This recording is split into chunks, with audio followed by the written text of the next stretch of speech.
Let's bring in North Carolina Congressman Madison Cawthorn. He sits on the House Veterans Affairs and Education and Labor Committees.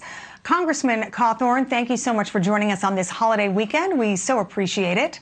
Let me ask you, what do you make of this announcement of the withdrawal of 10,000 troops coming 2 weeks after President Biden and President Putin spoke over the phone?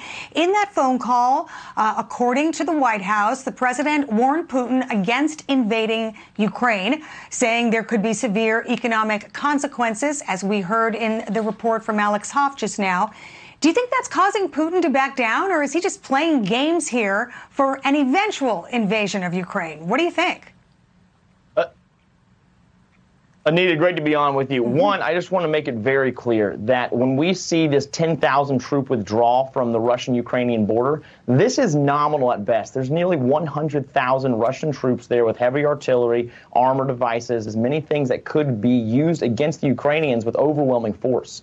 If the Biden administration was serious about trying to prevent any form of invasion, they would go back to the 2019 Trump-era policies of imposing sanctions on the company who is building the Nord Stream 2 pipeline. Now, I know that seems a little abstract when we're talking about military force, but the reason why the Russians feel so emboldened to be able to push past the Crimean Peninsula and further into Ukraine, as they're threatening to do, is because they no longer have to rely on the Ukrainians and their infrastructure to be able to get their natural gas to market and fuel their economy in Germany. Now they can use the Nord Stream 2 pipeline, completely cutting the need for Ukraine out of the equation. Yeah, you mentioned it is a nominal withdrawal of troops. It certainly is. You know, much of this seems to center around the idea that Ukraine and Georgia will one day join NATO and move away from military ties with those former Soviet republics, something we know President Putin does not support and feels threatened by. U.S. and Russian officials are set to meet in Geneva next year. How much is at stake for the administration, for the Biden administration?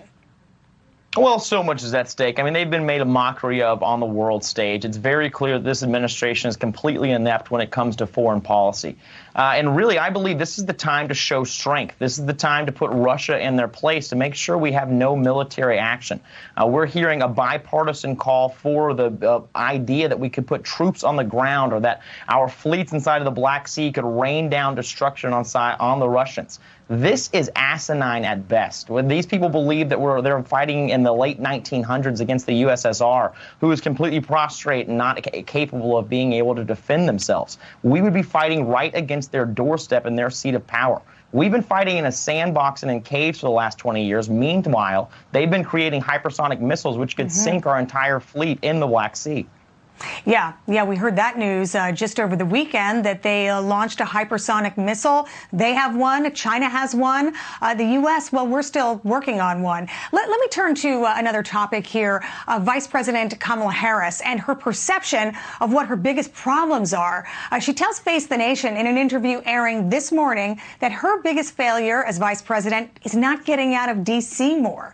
Now, we know she's been overseas a number of times in the last year: Europe, Southeast Asia, Central America. She visits her home here in California quite often. We get the traffic alerts. So, Congressman, is that really her biggest problem? What do you think? Again, she's been overseas so much when I believe that this administration and the whole federal government should be focused on the problems we have here at home. We shouldn't be trying to be the police of the world. We should be using sanctions instead of threatening military force against the Russians. And the number one problem with Kamala Harris and her tenure as vice president is not that she hasn't gotten out of Washington, D.C. enough. It's just where she's gone. She needs to be at the southern border, as she's been appointed the southern border czar. I don't really, frankly, care that much about the Ukrainian conflict until we get our own southern border under control. And I believe that's the belief of most Americans. Yeah, she also seems to have a number of problems inside her office with unhappy staff leaving, complaining of her management style. And as you mentioned, she is the border czar, but we have only seen her visit the border once. Do you know of any other plans that she has to go back there? I mean, I think there is still a problem there, right? Oh, there's absolutely a major problem. I mean, we're seeing a full-scale invasion, and who knows now that we have this hotbed of really this homegrown terrorist, these home terrorist base that can be launched from Afghanistan. How many terrorists could be entering through our southern border? She's been to the border once, but I think her only plans to return, the closest she's going to come is probably a Texas Roadhouse outside of Washington, D.C. All right. Well, we will be watching for another possible trip to the border in the new year. In the meantime, Congressman Madison Cawthorn, thank you so much for joining us, and have a great rest of your holiday weekend. Anita, it's an honor. Thank you. Thank you. Julie.